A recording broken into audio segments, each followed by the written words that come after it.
watching Delhi News. मैंने flight board करी दिल्ली से। वो वही सेम एयर बोइंग 787 ड्रीमलाइनर था जो कि कल AI-171 में क्रैश हुआ है। ये दिल्ली से फ्लाइट जब टेक ऑफ करी थी ये AI-423 बन के चली थी दिल्ली से। इसका शेड्यूल डिपार्चर था 9:50 AM 12 जून 2025 और इसका अराइवल टाइम था अहमदाबाद में 11:30 AM 12 जून 2025। हमारा फ्लाइट जो AI-423 था दिल्ली से अहमदाबाद के लिए टेक ऑफ हुई है 10:07 पे एग्जैक्ट टेक ऑफ और 10:13-14 पे ये लैंड हुआ है। मैंने इसका वीडियो शेयर किया है, उसमें एग्जैक्ट टाइमिंग है क्योंकि मैं this is what I do. मेरे है मैं टेक ऑफ लैंडिंग के टाइम वीडियो बनाता हूँ, सो उसमें सारा कैप्चर हुआ है। फ्लाइट टेक ऑफ ओके था, कोई इशू नहीं लगा एज सच। जब मैं बैठा था बैठने वो इशू नहीं लगा। जब मैंने वीडियो रिकॉर्ड करी मैंने बाद में देखा तो मुझे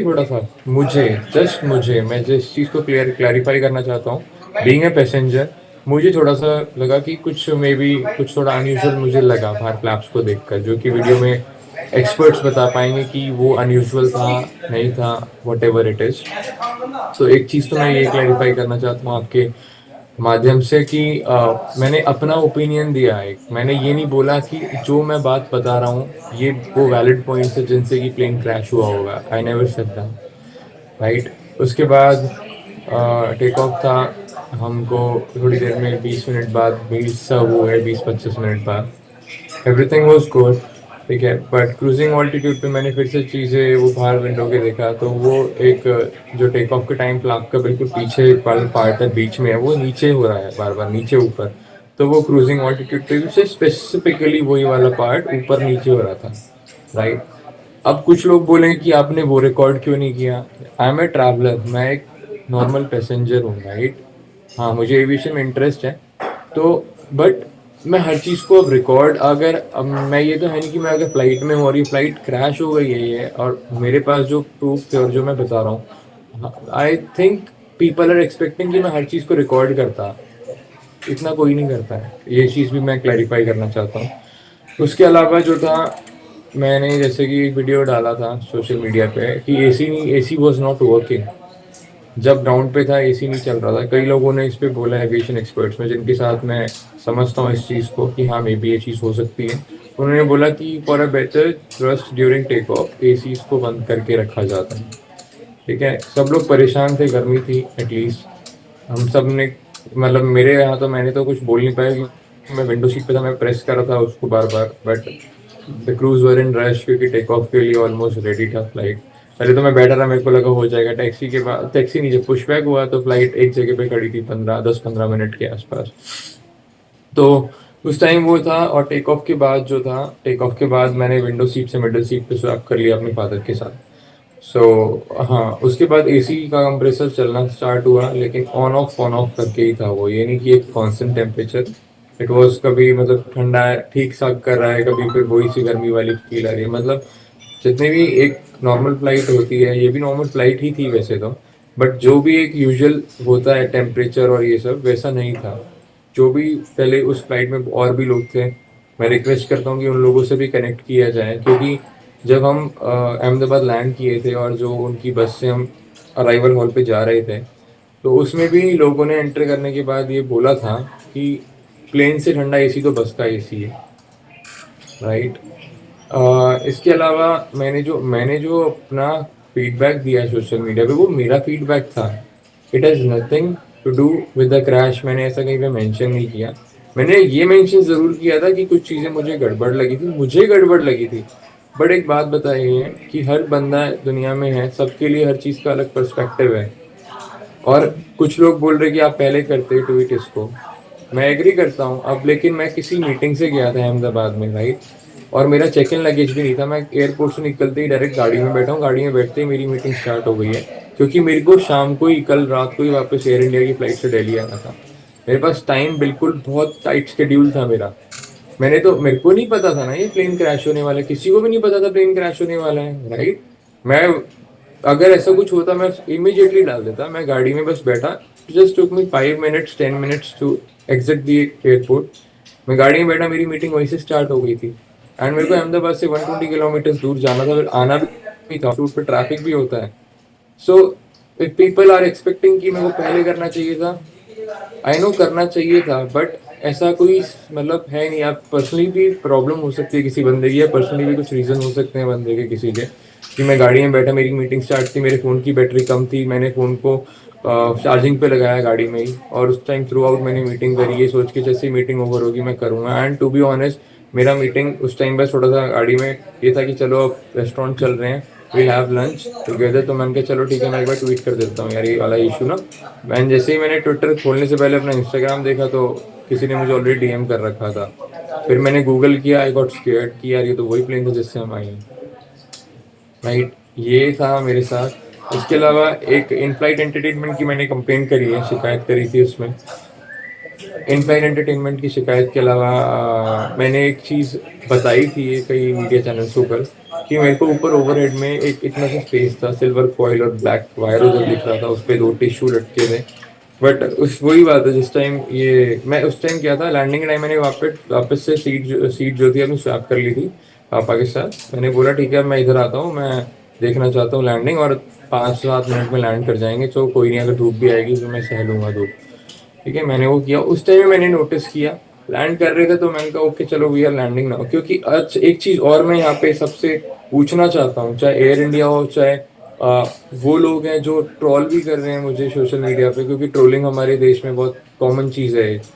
अगर कोई चीज हाइप बन जाती है, कोई चाहे एक वैलिड रीजन के साथ बन रही है, but people are not able to digest the fact. ठीक है, तो उसमें बहुत लोगों ने ट्रोल ट्रोल मुझे किया कि बहुत लोगों की जान बच सकती थी, ये था वो था। मैं इस चीज को एग्री कर रहा हूँ, बट एक चीज जो मैं पूछना चाहता हूँ और जो सब लोग डीप इनसाइड जानते हैं, क्या मेरे कोई भी इशू में रिपोर्ट करता अगर एयर इंडिया को, क्या एयर इंडिया उस पर एक्शन लेता? नहीं लेता। इतना सभी को पता है ये चीज, everyone knows that. Air India को एसी के बारे में या किसी के भी बारे में कुछ भी अगर बोला जाता, यस सर, सर नहीं सर, हाँ ठीक है सर देखते। एयर इंडिया का कोई भी अगर होता, कोई किसी पैसेंजर के बोलने पे कोई मतलब करेगा, क्योंकि सब चीज जब चेक हो चुकी है, आपके इंजीनियर्स ने सब चीज चेक करी, आपके कैप्टन सब चीज चेक करते हैं बिफोर टेक ऑफ, सब चीज चेक अगर हो चुकी है, तो एक आम आदमी जो बैठा है, क्या उसकी बात कभी सुनी जाएगी जहाज में आज तक? क्या कभी सुनी गई है किसी की बातें? एसी की तो आप बहुत इंसिडेंट देखते हैं ना पहले भी न्यूज में, कि सफोकेशन होती है पैसेंजर को, पैसेंजर ने शिकायत करी, क्या उनका एसी अभी तक कभी ऑन हुआ है? इंडिया की न्यूज ही मैं डिस्कस करना चाहता हूँ इस पे। क्या कभी किसी ने कोई कार्रवाई करी थी इस पे? नहीं करी थी। अब लोग कैसे एक्सपेक्ट कर रहे हैं कि अगर मैं बता देता या कुछ मैं बोल देता तो। कई लोगों ने बोला, आपने लैंडिंग के बाद बोला ये चीज, लैंडिंग के बाद जब मैं लैंड कर गया, मेरा स्केड्यूल इतना टाइट था, हमको प्लेन से डिबोर्ड किया, सीधा बस में एंटर कर गए हम। बस से मैं सीधा अराइवल हॉल में मैं सीधा एग्जिट कर गया, ना मेरा चेक इन का लगेज था ना कुछ था, मैं रुका ही नहीं वहां पे। तो मैं बात किससे करता? मैं तो ट्वीट करता था ना उस चीज को, मैं ट्वीट राइट। करता। राइट।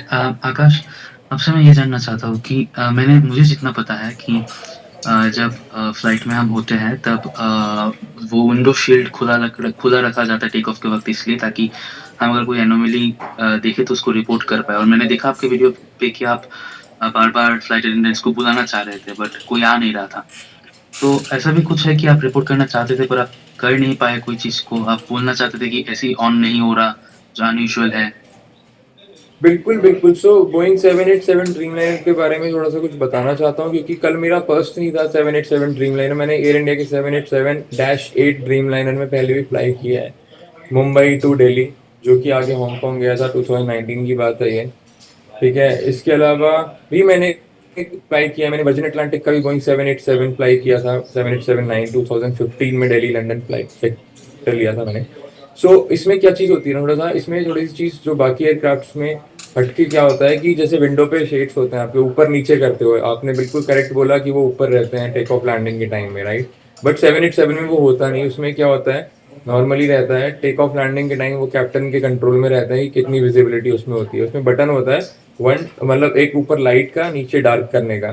तो 1 2 3 4 5 लाइट पे पहले 2 पॉइंट्स रहते हैं, फिर तीसरा जो होता है वो बिल्कुल बीच में रहता है, ना ज्यादा लाइट ना ज्यादा डार्क, और नीचे के 2 होते हैं वो डार्क कर देते हैं उसको, शेड को, ग्लास को ना, ताकि बाहर का नहीं दिख पाए। ठीक है, तो इसमें पहली चीज तो ऊपर नीचे करने का विंडो में नहीं होता। दूसरी चीज जो कैबिन क्रू को बुलाने का है, यू आर एब्सोल्युटली करेक्ट, मैं बार बार बुलाना चाह रहा था जब प्लेन ग्राउंड पे था, क्योंकि जब बोल्ड किया तो चलो कई बार वो वाली चीज फील हुई, कई बार एसी नहीं चलता, लेकिन जब प्लेन पुशबैक हुआ है, जब प्लेन के डोर्स बंद हो जाते हैं तो पुशबैक के बाद जनरली पुशबैक के बाद और जब तक टैक्सी पे जाता है वो एसी स्टार्ट हो जाता है। और पुशबैक पे जब प्लेन 10-15 मिनट खड़ा रहा तो मेरे को कहीं ना कहीं मेरे को इंट्यूशन हुई, मैंने कहा there that is not in the video but I told my dad about that कि पापा I think there is some technical fault in this plane, एक तो एसी नहीं चलता। ठीक है, और पता नहीं मुझे कुछ होता है यार, कई लोगों को पहले नेगेटिव वाइब्स आने लगती हैं। ठीक है, तो मेरे को लगा आई थिंक मेरे को है ना कुछ, आई am not feeling anything good with this, मेरे को कुछ अच्छी वाइब नहीं आ रही। मैंने कहा कहीं को कल को ऐसा ना हो जाए कि फ्लाइट डिले हो जाए, और मैंने कहा हमको शाम को ही वापस आना और इतना टाइट शेड्यूल है, तो कैसे, how we will managing it. ठीक है, तो ये चीज थी। हाँ, मैं कैबिन क्रू को मैं बुला रहा था, देख रहे थे आप कि हाँ 787 ड्रीम लाइनर में ऊपर भी जो है ना बस आपकी लाइट्स होती है और एसी के वेंट होते हैं, कोई बटन नहीं होता वहां पे, ना लाइट ऑन करने का ना क्रू को बुलाने का। तो रिमोट में था, उससे मैं कर रहा, मेरे पापा का सीट पे था, उससे ही मैंने ट्राई किया, तो remotes were not working at all. So people who are after me कि आप इन फ्लाइट एंटरटेनमेंट के बारे में कोई क्रैश का लेना देना नहीं है, बट अगर कोई पैसेंजर कंप्लेंट करना चाहता है किसी इशू के बारे में, और क्या एसी का बंद होना, लोग बोल रहे हैं कि सेफ्टी कंसर्न नहीं है, एक चीज मैं जानना चाहता हूँ, लोगों से पूछना चाहता हूँ, मेरे को सफोकेशन बहुत हो रही थी। ठीक है, मेरे फादर सीओपीडी के पेशेंट है, सीनियर सिटीजन भी हैं वो। ठीक है, उनको ब्रीदिंग इश्यूज हो रहा था। ठीक है, कल को कुछ हमें हो जाता है, इतने फ्लाइट में लोग थे और भी सीनियर सिटीजन लोग थे, कौन रेस्पॉन्सिबल होता? जो आज सोशल मीडिया पे बैठ के बात कर रहे हैं इस चीज को कि इसका कोई लेना देना नहीं, मैंने नहीं बोला एक बार भी लेना देना है, but safety of a passenger is safety, right? चाहे वो ऑन ग्राउंड हो, चाहे वो हवा में हो। अब प्लेन क्रैश हो गया, people are no more, I know this is very unfortunate, but people who have survived, उनका भी एक लकी सर्वाइवल है ये, बिल्कुल जो है हमें दूसरी लाइफ मिली है भगवान जी से, and we all are very thankful to that. AC नहीं चलने से भी दिक्कतें होती हैं लोगों को, बहुत लोगों को दिक्कत है, सफोकेशन होती है, कोई एस्थमेटिक पेशेंट है, बहुत प्रॉब्लम्स होती है। कल को किसी को कुछ हो जाए, कुछ भी होता, तो फिर भी क्या लोग इस तरीके की बातें करते? तो राइट। चीजें मैं बुलाना चाह रहा था, but I was hopeless, helpless, मैं नहीं कर पाया। और फिर टैक्सी वे के पास कैबिन क्रू भी कुछ टाइम में अपना सीट ले लेता है, और मतलब उनका भी they are also in very very rush, तो उसमें कुछ बात नहीं हो पाई। टेक ऑफ के बाद क्या था, मैं उसका क्लैरिफाई करता हूँ कि मैंने जैसे कि बताया, थोड़ा ऊपर कंप्रेसर ऑन ऑफ था, तो मैं विंडो सीट से इधर आया ताकि मेरे को गर्मी ना लगे, धूप ना है। और यहाँ पे आके फिर मतलब 5-7 मिनट बाद तो सीट बेल्ट साइन ऑफ होता है, 7 मिनट्स अप्रॉक्स। केबिन क्रू आता है, वो प्रिपेयर करता है मील सर्व करने के लिए, तो वही जब तक कि वो खाना लेके आए 20-25 मिनट में, तो ऑन ऑफ से थोड़ा सा ओके हो गया था, मतलब बिल्कुल पसीना नहीं आ रहा था। तो मैंने कहा ओके चलो ठीक है यार, 35 मिनट की बात है, हो गया, मैंने वीडियो बना ली, मैं ट्वीट कर दूंगा यार इंडिया में। राइट। और एक चीज़ आकाश, आपने बोला था कि आपने ऊपर कुछ फॉयल जैसा, वायर जैसा कुछ आपने नोटिस किया था। एग्ज़ैक्टली कहाँ पे नोटिस किया था उसको, अगर आप थोड़ा डिस्क्राइब करके बता पाओ?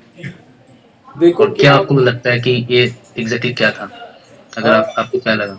अलग अलग एयरक्राफ्ट का अलग अलग बिल्ट होता है अंदर से। ठीक है, A321 जैसे कल मैं शाम को आया, तो A321 जैसे ABCDEF, ठीक है, इसमें 6 सीट होती है एक साथ। तो इसका जैसे कि जो विंडो सीट पे बैठता है उसके वहां पे हल्का सा कर्व रहता है, इस तरीके का एक कर्व रहता है ऊपर। ठीक है, कल जो था 787 उसमें कर्व नहीं रहता। 787 का है ना, जैसे कि मेरी सीट 25AB थी, तो ओवरहेड केबिन जो होते हैं वो यूजुअली जैसे नॉर्मली आप देखते हैं इधर से किया ऐसे खुल जाते हैं, लेकिन जो मेरी सीट थी और आगे की 1-2 सीट और मेरे पीछे 1-2 सीट, उनका क्या था, नॉर्मली वाला ओवरहेड केबिन नहीं था। ये हर प्लेन का अलग अलग सिस्टम होता है, वो ऐसा था क्या, मतलब ओवरहेड केबिन ना इस तरीके का था कुछ ऐसा, यूजुअली बाहर निकला हुआ वो नहीं था कि जो बाहर इसलिए वो ऐसा था। एक्चुअली क्या होता है, बाहर से जो होता है उसको हम खोलते हैं तो ऊपर की तरफ जाता है, खुलता है। जो वो वाला था वो क्या था कि नहीं, बाहर वाला भी अंदर की तरफ ही नहीं, हाँ ऊपर की तरफ खुलता है, उसको फिर पुश करते हैं, राइट। और जो उस तरफ था जिधर मेरी सीट के ऊपर, वो ऐसे वाला, तो उसको क्या था, ऊपर से पुश करो तो वो नीचे की तरफ खुलता है। मैंने तो ओवरहेड कैबिन में भी अपना सामान ही रखा, मेरे पास छोटा सा एक बैकपैक था, बस हम दोनों के पास एक छोटा सा बैकपैक था, तो हमें वो तो सीट के नीचे ही सामने वाली सीट पे रख दो बस। ठीक है, तो उस तरीके, अब उस तरीके का जब इधर मेरी सीट पे था, तो मेरी सीट पे, विंडो सीट पे जो एक डिजाइन था दैट वाज स्ट्रेट, मतलब विंडो से पूरा स्ट्रेट था, वो कर्व नहीं था, जैसे A321 में कर्व मैं बता रहा हूँ, वो स्ट्रेट था। तो स्ट्रेट में जो ये एसी ओवरहेड होता है जिसमें एसी वेंट्स और लाइट वाइट होती है, उसके साइड में इतना सा कुछ एक स्पेस था, जैसा कि मैंने बताया कि उस स्पेस में एक सिल्वर कॉइल, ब्लैक वायर और टिश्यू। तो सिल्वर कॉइल, ब्लैक वायर तो very, these are very common things, क्योंकि एक कोई भी जहाज मैन्युफैक्चर होता है, ठीक है, तो जहाज में बहुत सारे मैकेनिज्म, बहुत सारी चीजें होती हैं, ठीक है, वायरिंग भी बहुत सारी होती है। तो वो एक वायरिंग थी, तो मुझे, क्योंकि मैंने फिर बोला कि मैं एक्सपर्ट नहीं हूँ, कल को मैं उस चीज़ की वीडियो बना के और मैं वो उसका भी एविडेंस डालता, चाहे वो हेल्पफुल होता नहीं होता, बट मेरे लिए अगर वो चीज़ न्यू थी, बट बहुत सारे लोग फिर से मुझ पे पॉइंट आउट करते हैं कि this is normal, this is this.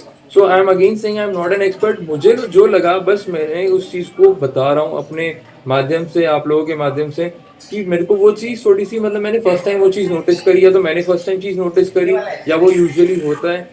But उस पर टिश्यू पेपर थे, तो मैं टिश्यू पेपर नॉर्मल जो होते हैं, तो मैंने कहा यार लोग है ना, कुछ होते हैं कि जबरदस्ती कुछ को उनको करना होता है, टिश्यू पेपर किसी ने लटका दिया होगा बस। तो वो एक ऐसी चीज होती है ना, देखो जब तक कुछ मेजर चीज नहीं होती, हमें चाहे चीज कुछ कैसी भी हो ना, हमें लगता है चल ओके, मे बी होता होगा, मे बी नहीं होता होगा, ठीक है। तो कई सारी चीज नोटिस में नहीं आती, और नोटिस में भी अगर आती है तो उनको रिकॉर्ड नहीं कर सकते, या आप किसी को शेयर नहीं कर सकते, या कर सकते हैं, अलग अलग डिपेंड करता है person to person and situation, वो सारी चीजें।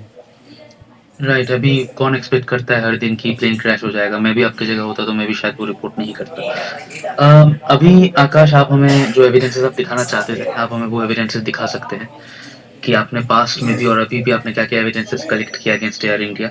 आपको क्यों लगता है कि मतलब air India should be more attentive about what it does?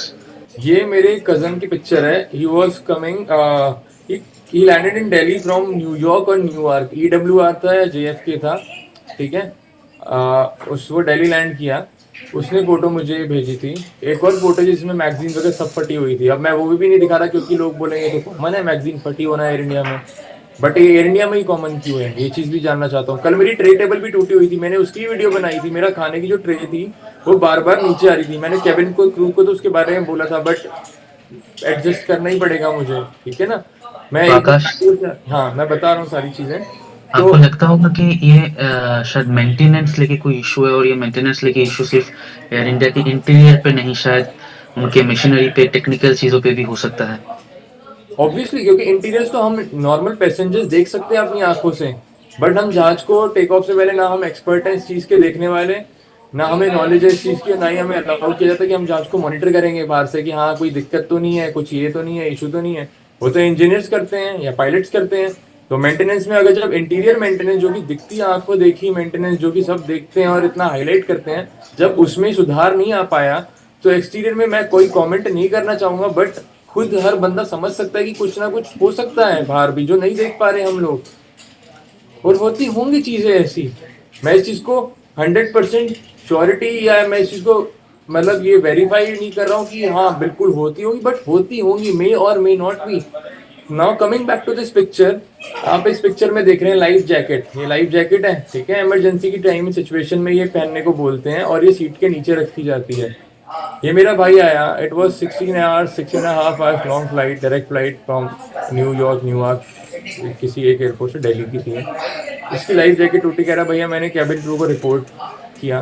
उन्होंने पहले बोला okay you be seated on this seat only. कह रहा भैया एक तो इतना छोटा लेग रूम है, ऊपर से बीच में थी। कह रहा मैंने थोड़ी पीछे की, लेकिन अंदर नहीं जा रही थी। कह रहा फिर मेरे को भी मतलब इतनी लंबी फ्लाइट में इतने एक ही सीट पे बैठना, इकोनॉमी क्लास में ट्रैवल कर रहा हूँ। मैंने उनको फिर दोबारा बोला, तो कह रहे उन्होंने बोला कि this is only, you have to sit on this seat only, we can not do anything, ये ऐसे ही रहेगा। मैंने इसके बारे में एयर इंडिया को ट्वीट किया था, but again apologies this and that. तो मेरे भाई ने बोला भैया छोड़ो, ट्विटर डिलीट कर दो, खाम का कुछ करना तो होता नहीं इनको। मैंने वो ट्वीट तो डिलीट कर दिया था। उस ट्वीट का कोई लिंक नहीं है मेरे पास। वो ट्वीट मैंने भाई के कहने पर डिलीट कर दिया। कह रहा भैया छोड़ो, कोई इशू नहीं है। लेकिन इसके अलावा मैं कुछ चीजें दिखाना चाहता हूँ।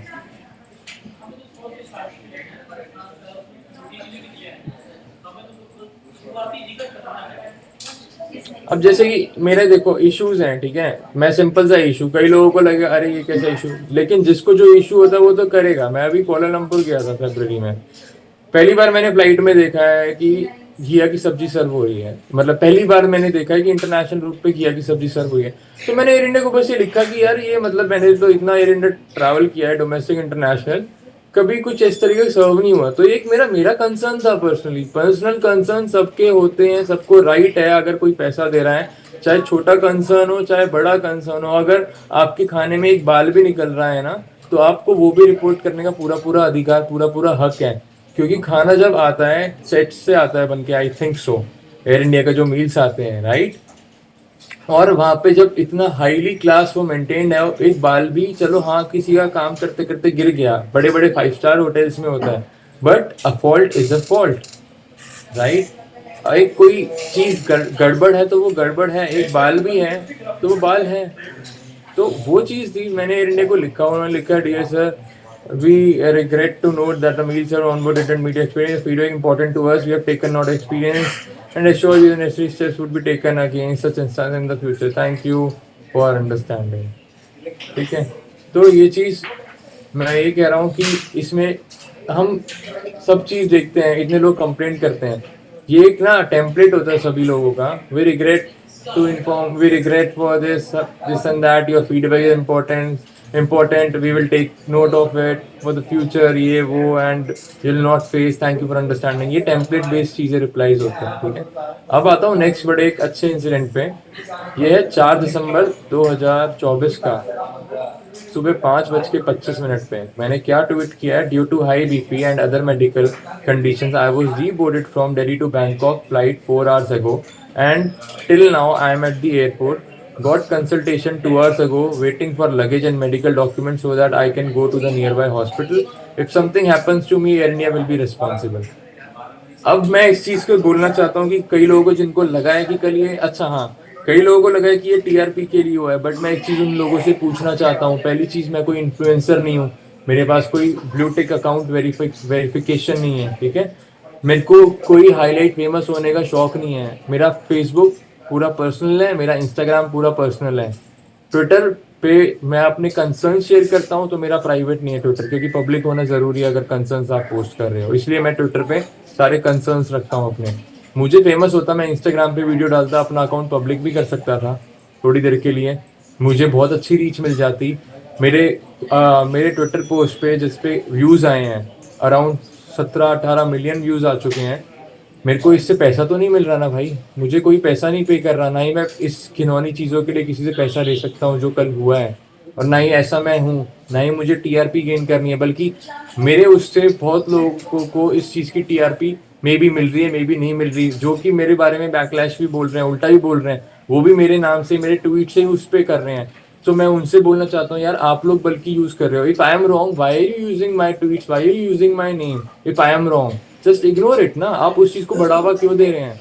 क्योंकि ये भी एक मार्केटिंग, ये भी एक प्रमोशन का मेथड होता है। नेगेटिव चीज को प्रमोट करोगे आप, मार्केटिंग तो ऑटोमेटिक बंदे की हो रही है। तो मुझे तो मार्केटिंग नहीं चाहिए थी जी, मुझे कुछ नहीं चाहिए ना, अभी चाहिए। मैंने जो कंसर्न लगा मैंने वो शेयर कर दिया बस, और कुछ नहीं है। अभी इस ट्वीट पे अगर हम बात करते हैं ड्यू टू हाई बीपी और ये वाला, तो इस ट्वीट से मैंने नीचे पे रिप्लाई किया, moreover my passport and boarding pass is with your staff who said he is off duty now. When I called him, I am seriously feeling very very unwell, need immediate assistance. Air India ने क्या reply किया, dear mister Vatsa, we are sorry for the hassle, please share your booking details via DM, we will get this checked promptly. Promptly का मतलब तो सभी समझते होंगे। मैंने लिखा, done, check and call me immediately. अभी मैं और इस पे दिखाता हूँ। मैंने फिर एयर इंडिया को ये सुबह 7:42 में मैसेज किया। इस टाइम मैं एयरपोर्ट पे था या मैं निकला था, आई थिंक हाँ एयरपोर्ट पे ही था इस टाइम भी। मैं तो थोड़ा लेट ही निकला था। One more thing, I got sick while I was on board. Isn't it the responsibility of Air India to get me medical facilities till the time I get normal? अगर बंदा जा रहा है किसी जहाज के अंदर, ठीक है ना, और उसकी तबीयत खराब हो गई, बीपी हाई हो गया उसका, तो ये बंदा अकेला क्या करेगा यार? बंदे को बाहर निकाल के बोलोगे अपने दम पे चला जाए। स्टाफ होता है, उनका था स्टाफ, बट मैं सारी चीज पे आता हूँ अभी। सो मैंने लिखा, I was taken to the medical room once where my vitals were checked and I was told I will get the papers but I got nothing. मेरा जो बोर्डिंग, जब मैंने डीबोर्ड करवाया था, मेरे को व्हील चेयर पे लेके पास में ही इनका एक ये मेडिकल रूम था इंटरनेशनल टर्मिनल पे, वहाँ पे मुझे वाइटल्स मेरे लिए गए। तो हार्ट बीट भी तेज थी, मेरे वाइटल्स थोड़े जो नॉर्मल से अलग थे, थोड़े अपर साइड में थे, ठीक है। तो मुझे डॉक्टर ने बोला, हाँ मैं ना इसको पेपर्स पे लिख के, अभी आपकी जो एयर इंडिया के स्टाफ आएगा जिसके आपको बोर्डिंग पासपोर्ट है, उनको हम दे देंगे आपके डॉक्यूमेंट्स, तो जब आप जाओगे ना तो आपके पास डॉक्यूमेंट्स रहेंगे। मैंने कहा thank you so much sir. ठीक है ना, क्योंकि हॉस्पिटल के थे वो, एयरलाइंस के नहीं थे। फिर dear mister Vatsa, we wish you speedy recovery, we request you to please get in touch with the ground team for real time assistance, however we are alerting our ground team. इन्होंने कोई ground team को alert नहीं किया। मैंने ground team को कितना contact किया था उस दिन मेरे को पता है, मैंने बार बार फोन कर रहा है। इनफैक्ट जो भी बंदा मुझे दिख रहा, मैं व्हील चेयर पे था, ठीक है, एयरलाइंस का स्टाफ मेरे साथ था, वो भी वो अच्छे लोग थे बल्कि, जो व्हील चेयर मेरे को पुश कर रहे थे। उन लोगों ने, मैंने बोला कि प्लीज किसी को बुला के लाओ, वो लोग बुला के ला रहे थे किसी ना किसी को, वो लोग बुला के ला रहे थे किसी ना किसी को। बट उसके अंदर क्या था, कोई आ रहा, लेकिन एवरीवन वाज लाइक कि हाँ सर अभी बताता हूँ, हाँ सर अभी बताते हैं, अभी बता के बोल के सब गायब। ठीक है, अब आते हैं एक और इंसिडेंट पे इसी का, जो मैंने लिखा था, नीड इमीडिएट असिस्टेंस।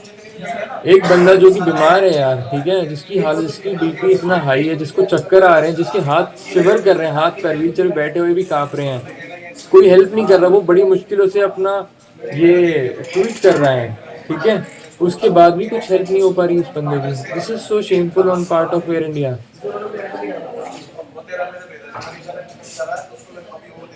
इन्होंने लिखा था जो चीज, फिर मैंने ये चीज मेंशन करी, सुबह 6:09 का ट्वीट। मैंने बहुत सारे ट्वीट किए, मैंने कस्टमर केयर को भी कॉल किया था एयर इंडिया के, but no help came to me.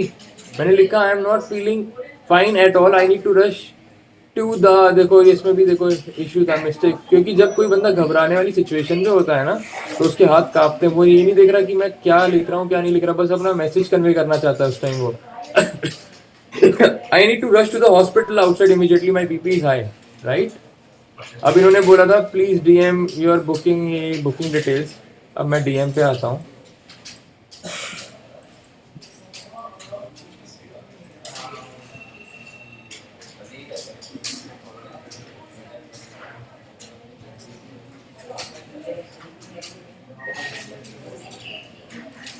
मैंने अपना बुकिंग डिटेल शेयर कर दी थी, ठीक है, इसमें मैंने लिखा, इन्होंने dear mister Vatsa, we acknowledge the details, we are sharing the same internally to look into it, kindly allow some time. मैंने कहा कॉल मी एसएप, क्योंकि यार जो बंदा घबरा रहा है, आई एम स्टक, मैं फंस चुका हूँ। मेरे पेरेंट्स को मैंने बताया कि ऐसा, वो घबरा रहे हैं कि मैं कब घर आऊँ, मेरे को कब वो हॉस्पिटल लेके जाए, क्योंकि वहाँ पे कोई हेल्प नहीं हो रही थी मेरी। Dear mister Vatsa, we wish you speedy recovery, we request you to get in touch with the ground staff. Reason ये जो उन्होंने ट्वीट किया वही मैंने यहाँ पे मेंशन किया इन लोगों को, ये चीज़ कि ये शाम को मैंने मेंशन किया, कि मैं सुबह इसके बाद मेरी हालत बहुत ख़राब थी, रात भर मैं सोया नहीं था, ऐसी तो 8-9 घंटे जो बंदा व्हील चेयर पर बैठा रहेगा, जिसको कोई हेल्प नहीं मिलेगी, ऐसी खुले जगह में एयरपोर्ट में ला के उसे छोड़ दिया जाएगा, वो बंदा पागल तो होएगा ही यार। इतनी जब तबीयत ख़राब थी, मैं हॉस्पिटल भी गया था, मैं दिखाता हूँ, I did ask for their help but no one help me at all. शाम को मैंने कि जब मैं उठा, dear mister Vatsa, we regret to note this, we are looking into this and shall get back to you with an update soon, kindly allow some time. मैंने लिखा I did not get any medical document at the airport despite being promised, जैसे कि मैंने बताया आपको। I rush to the hospital near my home immediately after I left the airport. मेरे passport पे cancelled without prejudice ये stamp है, ठीक है, इमिग्रेशन स्टैंप जो थी, कैंसलेशन हुआ था। मैंने अपना बोर्डिंग पास अपलोड करके इनको भेजा। मैंने जिस हॉस्पिटल में गया, मैंने सब चीज़ इनको भेजी थी, ठीक है। इसमें भी ये चीज़ है, इन्होंने लिखा था कहीं पे कि प्रॉपर रेस्ट एंड स्लीप, कुछ चीज़ें इन्हें जो इन्वेस्टिगेशन किया था मेरे को, ठीक है ना, इनको मैंने सब भेजा एयर इंडिया को, डॉक्यूमेंट अपने। I was unable to upload all these documents on your website where I raised my complaint as 5 MB was the maximum size and when I tried compressing the file nothing was visible। क्योंकि 5 MB से आप कम करोगे तो सब blur हो जाता है। Case ID मैंने बताया, please pass on this documents your team. इनका रिप्लाई आता है शाम को, we sincerely apologize for the hassle and we hope you are feeling better, wishing you a speedy recovery, please be assured that we are working on a case internally and will get back with an update at the earliest, we thank you for your patience। अब मैं बताता हूँ कि मेरे को Thailand कुछ event था and I was one of, मेरा एक बहुत मेजर रोल था उसमें, क्योंकि वो कई चीज़ होती है कि जिसमें एक ऑल्टरनेट हो जाता है बंदे का अरेंज, मेरे वाले में कोई ऑल्टरनेट अरेंज करने का कोई था ही नहीं, मतलब उसमें सिर्फ मैं था जिसको सारी चीज़ पता थी, जिसके पास सारी चीज़ों की, कुछ इवेंट था बड़ा तो उसकी सारी इन्फॉर्मेशन मेरे पास थी और वो मैं मतलब किसी से कुछ चंद घंटों में मैं शेयर करके डिस्कस करके नहीं बता सकता था, किसी को समझ में भी नहीं आती, क्योंकि जो सारी चीज़ मेरे पास थी उस इवेंट की वो नहीं थी किसी और। बहुत बहुत बड़ा इवेंट था, बहुत बड़े लेवल पे इवेंट था वो। तो मेरे को अगले दिन जाना था, ठीक है, मेरे को थाईलैंड जाना था अगले दिन भी, तो मैंने लिखा इन पे मैसेज पे, I am waiting to hear back on my case, I really want the medical papers of my diagnosis at the airport in front of Air India executive Shivam Rao, मैंने नाम भी मेंशन किया था। Moreover I can provide you my medical document from of the hospital where I went right after getting off from the airport, right? I need the refund please, क्योंकि मेरे को जब promise किया था वो कि आपको मेडिकल डॉक्यूमेंट मिलेगा, उसके बाद आप रिफंड अपना इनिशिएट करवा सकते हैं। कोई मेडिकल डॉक्यूमेंट ही नहीं दिया मेरे को यार, कोई मेडिकल डॉक्यूमेंट ही नहीं दिया इन लोगों ने मेरे को। Dear mister Vatsa, we understand your concern, please be assured we are looking, देखो यही चीज होती है template, we understand your concern, we are looking we are working on it, it will be resolved at the early end of some time, ठीक है। 7 दिसंबर का है, मैंने लिखा what's the turn around time, क्योंकि बहुत जानना मेरा हक है कि क्या टर्न अराउंड टाइम है, ऐसे तो कोई केस सालों लटका दें। We dear Mr. Vatsa, we sincerely apologize for the delay as it is taking longer than usual. What is the definition of longer than usual? I understand the meaning of it. But 10 तारीख को मैंने reply किया, 4 तारीख से होते थे, 10 तारीख हो गई है, मैंने इनको बहुत टाइम दिया। Please rest assured that we are actively working on your concern and greatly appreciate your patience. मैंने लिखा I am still waiting, how many more years it will take, क्योंकि बंदे को फ्रस्ट्रेशन होती है यार। Please rest assured we are actively working on a concern of priority. We'll get back to you soon. We appreciate your patience, understanding, this, that. 12 दिसंबर का message मैंने 12 दिसंबर को किया। 12 it's already 10 days today and I still haven't heard anything. Dear mister Vats, क्योंकि 3 तारीख की रात की flight थी मेरी, 4 तारीख का वो था, तो अगर 3 तारीख से अगर देखा, जिस दिन को मैंने फ्लाइट बोर्ड करी 3 तारीख की रात को 12 बजे से पहले बोर्ड करी थी फ्लाइट, डिपार्चर उसका 4 तारीख का 12:30 पौने 1 का था, तो 3 तारीख को मैंने बोर्ड करती, 3 तारीख से अगर 14 तारीख लगाई जाए तो 10 दिन बनता है, राइट। मैंने इनको लिखा 10 दिन हो गए इसके। Mister Vatsa, we are sorry for the delay, rest assured we are actively working on your concern on priority, we will get back to you soon, appreciate your patience. देख रहे हैं ना आप, इस जो चीज है, अब आप इस चीज से खुद लगा सकते हैं। अगर कल भी मैं ये चीज बोल देता, मैं पहले ही इनको बोल देता, पहली चीज तो कुछ लोग बोल रहे कुछ था ही नहीं, नॉर्मल था, ठीक है, तो पहली अगर चीज नॉर्मल थी तो कुछ होता ही नहीं, और अगर चलो कुछ मे बी नॉर्मल नहीं था, अगर किसी एविएशन एक्सपर्ट के हिसाब से वे सब चीज सबकी नॉर्मल थी, मैं उस चीज को अब एग्री कर रहा हूँ, चलो नॉर्मल था, मेरे को लगा तो मैंने बोला, चलो नॉर्मल नहीं भी था, अगर कोई बोलता है कि हाँ चलो कुछ नॉर्मल नहीं था, बट अगर मैं करता, कोई एक्शन लेता, सच में कोई एक्शन लेता, क्या उस फ्लाइट को सच में रोका जाता टेक ऑफ करने से? इन्होंने लिखा, dear mister Vatsa, this and that, waiting already, what's the TAT, at least tell me this. मैं कोई गाली नहीं दे रहा, कोई रूडली नहीं बात कर रहा, कितने पोलाइटली प्रोफेशनली बात कर रहा हूँ।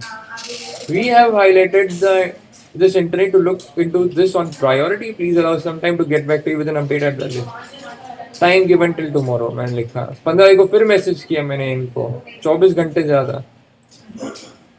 Dear Mr. Watts, अब इनका क्या रिप्लाई आया इतने दिन बाद? Dear Mr. Watts, we regret the hassle you face at the airport. As checked, our team has already assisted you with an alternate flight, and you have already completed your journey. However, we also your feedback.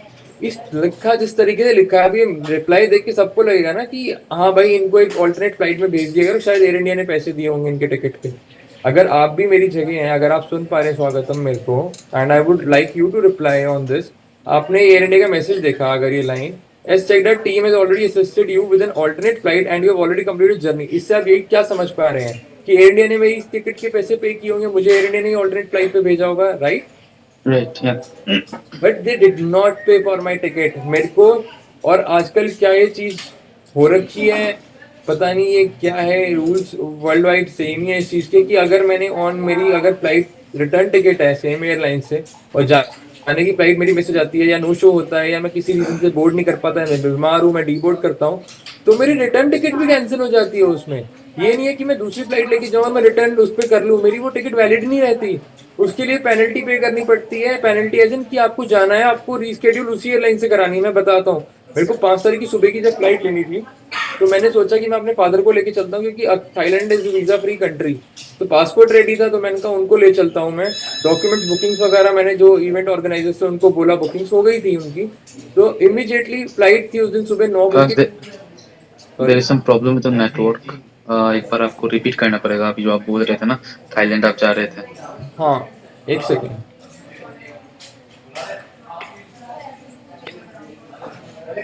मैं ये कह रहा हूँ कि मैं एक चीज और बताना चाहता हूँ कि इससे तो जैसे कि आपको लगा कि इन्होंने मेरी फ्री में फ्लाइट अरेंज कराई होगी, राइट? बट ऐसा नहीं था, मेरे को अपने दम पे ही फ्लाइट अरेंज करनी थी।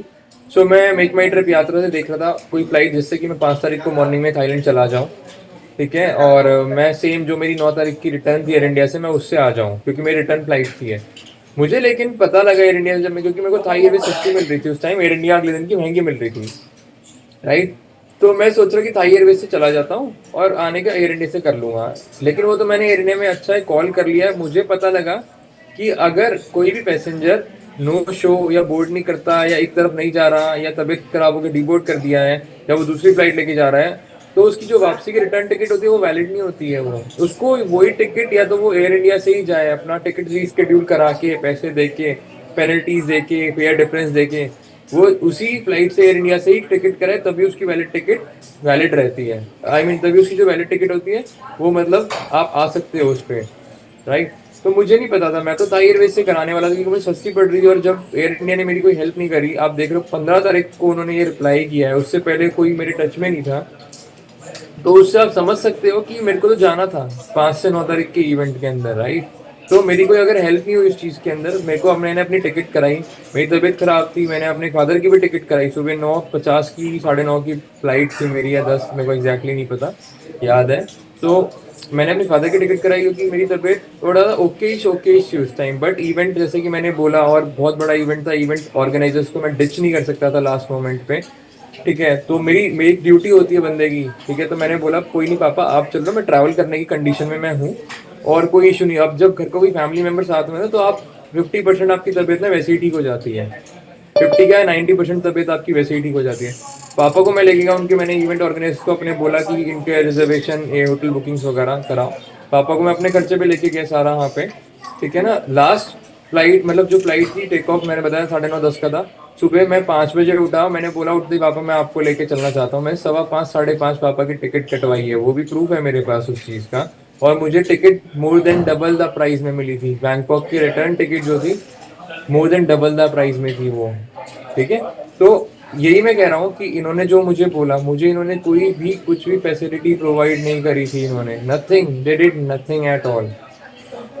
फिर मैंने लिखा hello hello hello, I paid for that alternate flight where I would have been given it for free, ठीक है? मैंने इनको चिट्ठी शेयर करी, dear mister Vatsa, we kindly share that the date changes are done as per the applicable fees, a refund is not applicable in this regard, we hope for understanding. But मैंने लिखा इनको, but it was due to a medical condition which was genuine. I was initially told I'll be provided the papers, but I didn't get. So I need a refund for sure. Question mark, waiting to hear from your end. 25 दिसंबर 2024 गायब हो गए air India वाले, ठीक है? तो ये वाली जो चीज़ थी, ये बस मैं बताना चाहता हूँ कि जो भी हुआ मेरे साथ, ये बहुत ही ज़्यादा गड़बड़ वाला सीन था जो भी हुआ, तो ऐसा नहीं होना चाहिए था। ये चीज़। आकाश, आपसे लास्ट 2 सवाल करूँगा, हम्म, लेकिन उसके लिए आपको अपने स्क्रीन को वापस से स्क्रीन शेयर को ऑफ करके आपको स्क्रीन पे आना पड़ेगा। हाँ जी। ऑलराइट, ठीक है? हाँ, जो पहला सवाल है वो ये है कि जी, आप एक बार हमें फिर से बताइएगा कि अभी तक हमने आपसे बहुत कुछ सुना कि एयर इंडिया अपने मेंटेनेंस को लेके कैसे काम करती है। तो आपने अभी तक जितने एविडेंसेस दिए, उससे यही पता चल रहा है कि एयर इंडिया का सर्विस, एयर इंडिया का मेंटेनेंस शायद जितना होना चाहिए तो ऑप्टिमम नहीं है। तो क्या आपको लगता है कि ये जो एयर इंडिया का मेंटेनेंस ऑप्टिमम नहीं है, जो हमें उनके सर्विस में या उनके इन फ्लाइट मेंटेनेंस में दिख रहा है, क्या इसके साथ हम एक पैरेलल ड्रॉ कर सकते हैं उनके टेक्निकल मेंटेनेंस के साथ भी, कि उनके जो इंजीनियर्स है जो फ्लाइट को चेक करते हैं फ्लाइट टेक ऑफ करने से पहले, क्या उसमें भी लैप्सेस आ रहा होगा? क्या वो हम मतलब एक पैरेलल हम ड्रॉ कर सकते हैं? आपको ऐसा लगता है? देखो, मैंने इस चीज़ पे आपसे पहले इस चीज़ पे भी आंसर किया था कि हमें जो चीज़ दिखती है हम उसके बारे में बात कर सकते हैं, राइट? पीछे क्या है क्या नहीं है, वो इंजीनियर्स का काम है, वो उनकी ड्यूटी है। वो कैप्टन हर फ्लाइट टेक ऑफ से पहले वो पूरा प्लेन को देखते हैं, जांच करते हैं, उसके नीचे उतर के करते हैं, ठीक है? और कैप्टन अगर है, और कैप्टन भी इतना इन डेप्थ उसमें नहीं जाके उसकी जांच करते हैं कि जितना एक एयरक्राफ्ट मेंटेनेंस इंजीनियर करते हैं।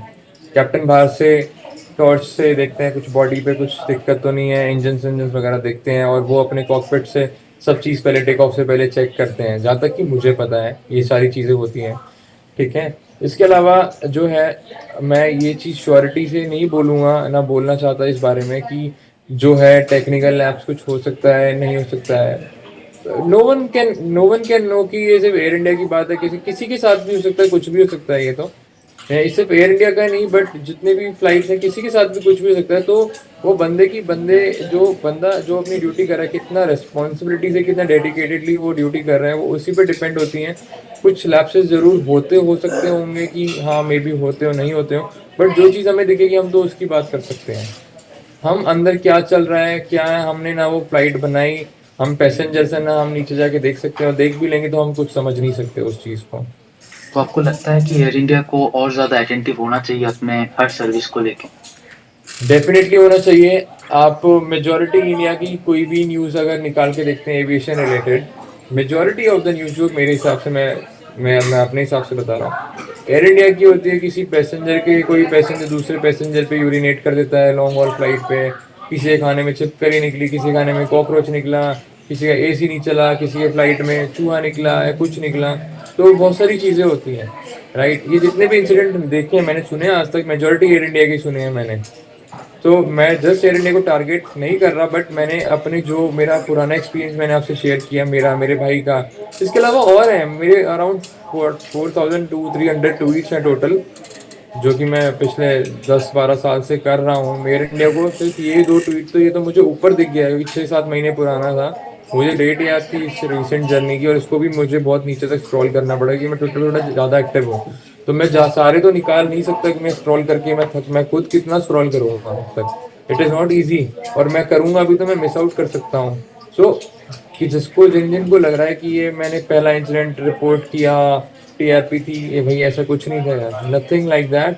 ये एक बहुत जेन्युइनली मैंने अपनी प्रॉब्लम बस एक हाईलाइट करी थी, जो कि ये हुआ कि मैं चाहता था इसको तुरंत लैंडिंग के बाद इसको करना, बट कोई चेक इन लगेज नहीं था मेरे पास। मैंने बाहर एयरपोर्ट से एग्जिट किया, टैक्सी में बैठा जो गाड़ी लेने आई थी हमको, उसमें बैठ के सीधा मीटिंग स्टार्ट हो रखी थी। फ़ोन को चार्जिंग पे लगाया, कोई कॉल्स नहीं ली मीटिंग के दौरान, कुछ नहीं किया, और जैसे ही सोचा कि अब करूं तब तक ये हो चुका था। और मेरे इतना मुझे पता, जैसे कि आप मेरे मैसेजेस और भी मैंने एयर इंडिया का देखा, जब एक बंदा इतना परेशान, एक हाई बीपी पेशेंट जिसको बाहर निकाला है और 8-9 घंटे के लिए छोड़ दिया, ऐसे ही उसका पासपोर्ट और बोर्डिंग पास लेके सब एयर किसी स्टाफ के पास है, उसको फ़ोन कर रहा हूँ कि गड़बड़ है, कॉल सेंटर पे कॉल कर रहा हूँ, ट्वीट कर रहा हूँ, मेल कर रहा हूँ। जब इतना चीज़ करने के बाद एयर इंडिया ने एक बंदे के लिए कुछ नहीं किया, तो क्या लगता है कि उसी बंदे के मैसेज पे अगर वो कुछ बोलता तो कुछ एक्शन ले लिया जाता? Everyone knows the answer to this, even the Air India people knows the answer. कुछ नहीं होता मेरे किसी। अंडरस्टूड आकाश। लास्ट एक सवाल है। एयर इंडिया का ब्रेक हो रही है। जो हिस्ट्री रहा है, अ, जी, हाँ जी। बोल, कैन यू हियर मी? या आई कैन हियर यू। सुनाई दे रहा है आपको? यस, बोइंग का जो 787 ड्रीमलाइनर था, उसको लेके भी जब ये पहली बार कमीशन हुआ था, उसके स्ट्रक्चर को लेके, उसके इंजीनियरिंग को लेके काफी सारे सवाल उठाए गए। और एयर इंडिया का भी जो हिस्ट्री रहा है, क्रैशेस वगैरह लेके, मेंटेनेंस वगैरह लेके, आप उसमें कुछ कमेंट करना चाहते हो? उसके बारे में आप कुछ बताना चाहते हो? नहीं यार, मैं उस बारे में ऑनेस्टली कुछ नहीं बताना चाहता।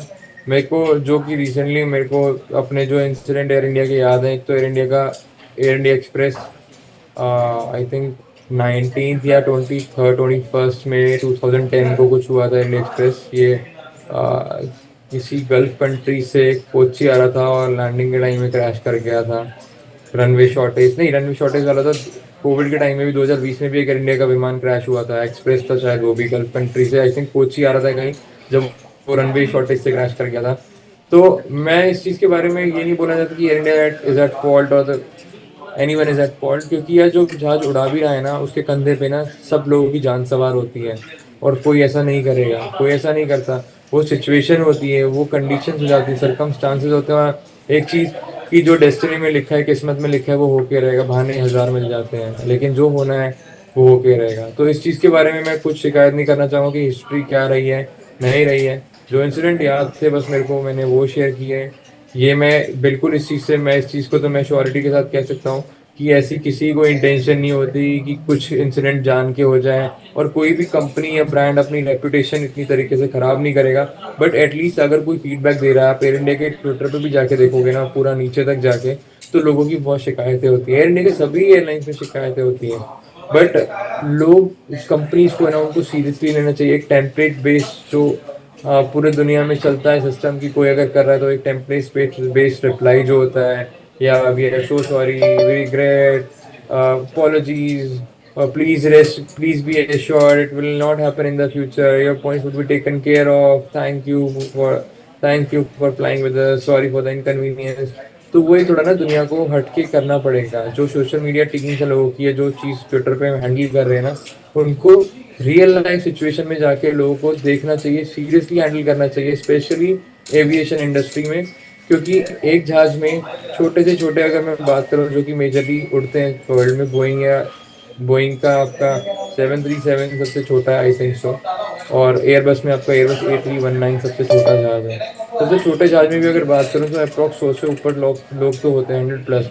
और यहाँ पे 100 पीपल की बात नहीं है, हर इंसान की लाइफ मैटर करती है। हर आप इंसिडेंट के बाद उनके घर को मुआवजा देके, पैसे देके, एक रिलीफ फंड देके किसी की जान वापस नहीं ला सकते। चाहे आप दुनिया भर की संपत्ति लगा दो, आप किसी की जान वापस नहीं ला सकते।